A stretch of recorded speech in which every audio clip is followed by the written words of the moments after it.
Hi అండి. నా పేరు మాధురి. మీరు చూస్తున్నది సుమన్ టీవీ నెట్వర్క్. మోకాలు నొప్పులున్నాయా? అయితే మీకు సర్జరీ ఒకటే పరిష్కారం. ఇలాంటి మాటలు వింటూ వస్తున్నాం కదా! మరి సర్జరీ లేకుండా మోకాలు నొప్పుల నుంచి ఉపశమనం కలిగించే ఒక ట్రీట్మెంట్ ఉందా అంటే మీరందరూ ఆశ్చర్యపోతారు. చాలా చోట్ల ఇలాంటి మాటలు వింటూ ఉన్నాము. కానీ నిజమైన స్పెషలిస్ట్ ఎవరు? ఎవరి దగ్గర చేయించుకుంటే మనకి లాంగ్ లాస్టింగ్ రిజల్ట్స్ ఉంటాయి. సైడ్ ఎఫెక్ట్స్ లేకుండా చక్కగా ఎంత పెద్దవాళ్ళన్నా కూడా కూర్చుని ఈజీగా లేవగలుగుతారు. మరి ఇలాంటివన్నీ మనకి Epione pain management centre doctor Sudheer దారా గారు ఇప్పుడు మనకి తెలియజేయబోతున్నారు. సో శ్రద్ధగా విందామండి. ప్రతి ఒక్కరి ఇంట్లోనూ కూడా ఈ ప్రాబ్లమ్ ఉండే ఉంటుంది. సో మరి నేను అడిగే క్వెషన్స్‌కి మరి సార్ ఏ విధంగా ఆన్సర్స్ మనకు తెలియజేస్తారో చూద్దాం. నమస్కారం డాక్టర్ గారు. నమస్కారం అండి ఎలా మాధురి గారు. ఉన్నారండి? గుడ్. చాలా డౌట్స్ తోటి వచ్చానండి నేను. మూట కట్టుకొని వచ్చాను. ఇప్పుడు అవన్నీ ఇప్పే ప్రయత్నం చేస్తాను. Sure sure. సో నిజంగా మోకాలు నొప్పులు అంటే ఒకప్పుడు 40, 50 ఏళ్ళు దాటిన వాళ్ళకి వస్తూ ఉండేదండి. కానీ ఇప్పుడు 15 ఏళ్ల పిల్లల్లో కూడా అబ్బా! నొప్పులొచ్చేస్తున్నాయి, నళ్ళైపోతున్నాను అన్న సమస్య వింటూ వస్తున్నాం. అసలు మోకాలు నొప్పులు అన్నది ఈ రోజుల్లో ఇంత కామన్ ఎందుకు అయిపోయిందంటారు అసలు? గుడ్. సో మోకాలు నొప్పులు ఇంతకుముందు మీ తాతగారో లేదంటే వాళ్ళ ఫాదరో చూసుంటే ఈ ప్రాబ్లం ఉండేది కానీ ఎక్కువ డిస్కషన్లు ఉండేది కాదు. Maybe 40-50 years back.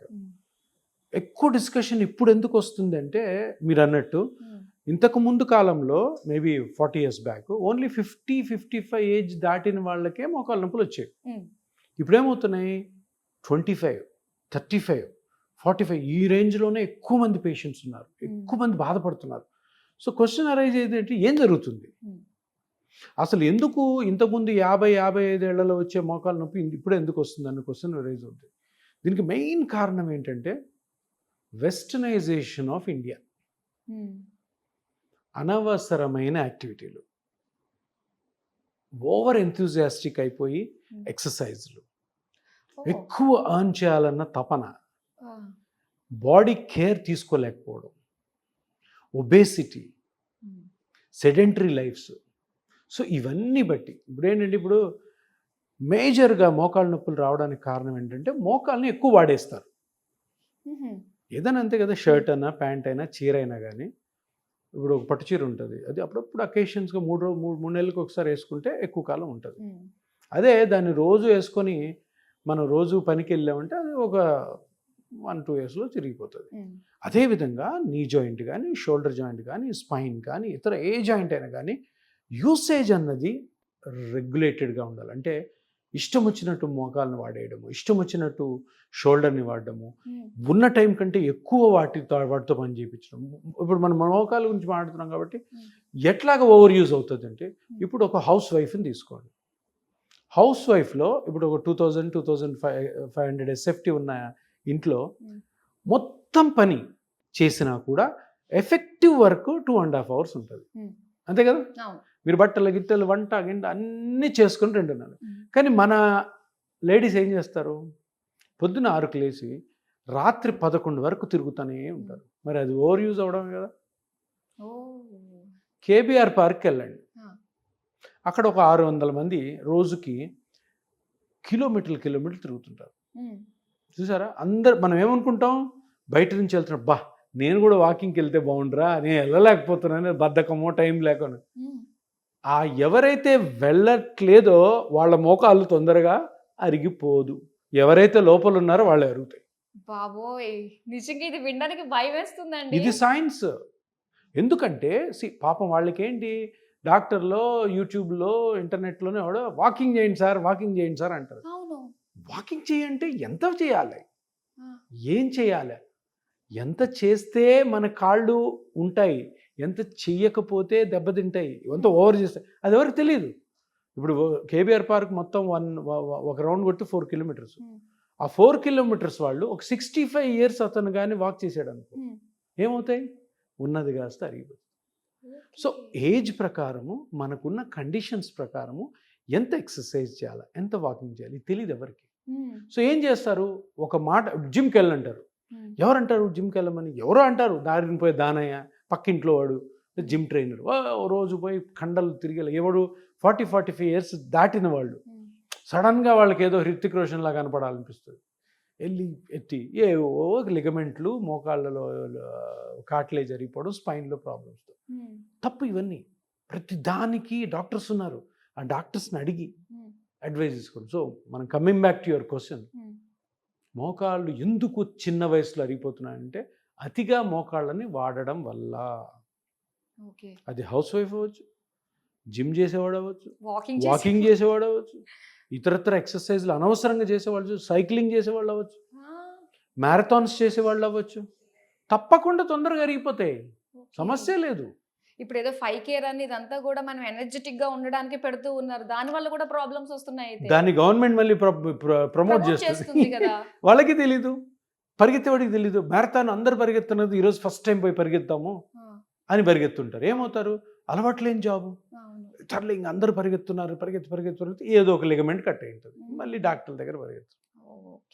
దీనివల్ల మా బిజినెస్ బాగానే ఉంది, కానీ జనాలకు మంచిది కాదు.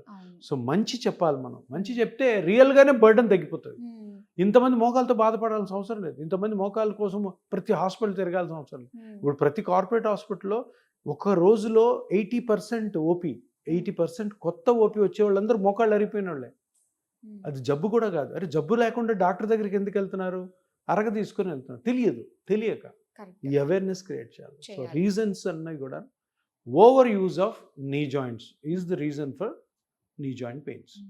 ఇప్పుడు ఓకే, చేయకూడదు, జాగ్రత్తగా చూసుకున్నాం అన్నది సెకండరీ పక్కన పెట్టేస్తే, సో ఎవరైతే మోకాళ్ళ నొప్పులతో బాధపడుతున్నారో సో వాళ్ళకి డాక్టర్స్ ఏంటంటే ఇంకా సర్జరీ చేయించుకుంటేనే మేము లేచి నడవగలుగుతారు అని చెప్పేసి అంటూ ఉన్నారు.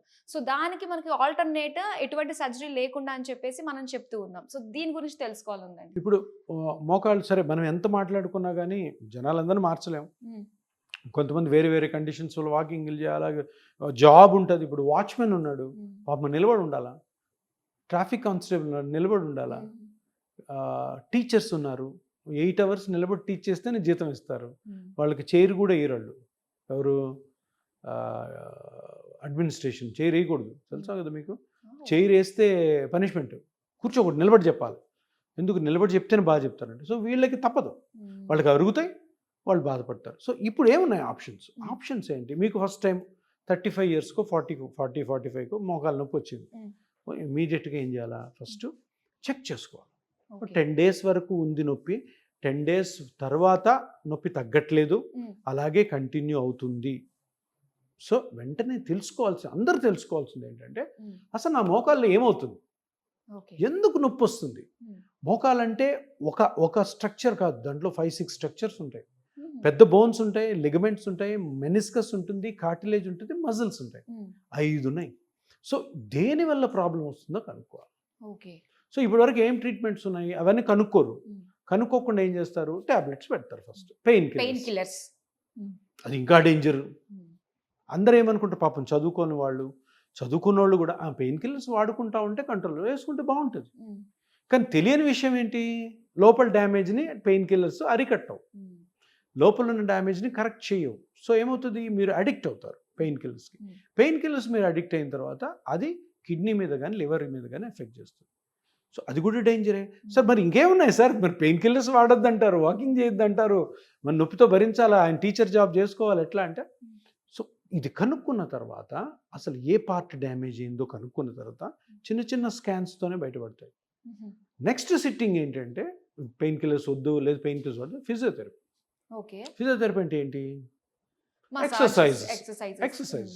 ఇక్కడ పాయింట్ ఏంటి? ఫిజియోథెరపీ కూడాను మోకాలులో రూట్ కాజ్ని కరెక్ట్ చేయకుండా దాన్ని ఫిజియోథెరపీ చేస్తే నొప్పి ఎక్కువ అవుతుంది, అంతే కదా? ఇప్పుడు ఏదో డ్యామేజ్ అయిన పట్టుకొని లాగాం, ఇట్లా స్ట్రెచ్ చేసాం, ఫోల్డ్ చేసాం. సో ఫిజియోథెరపీ కూడా అన్లెస్ మీకు లోపల ఏ ప్రాబ్లం ఉందో తెలియకుండా చేసినా కూడా డేంజర్.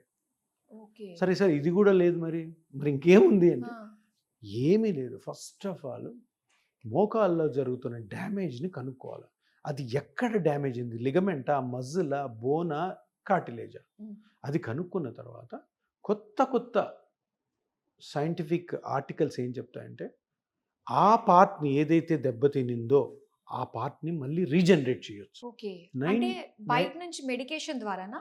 పేషెంట్ ఓన్ బ్లడ్తో. ఓకే.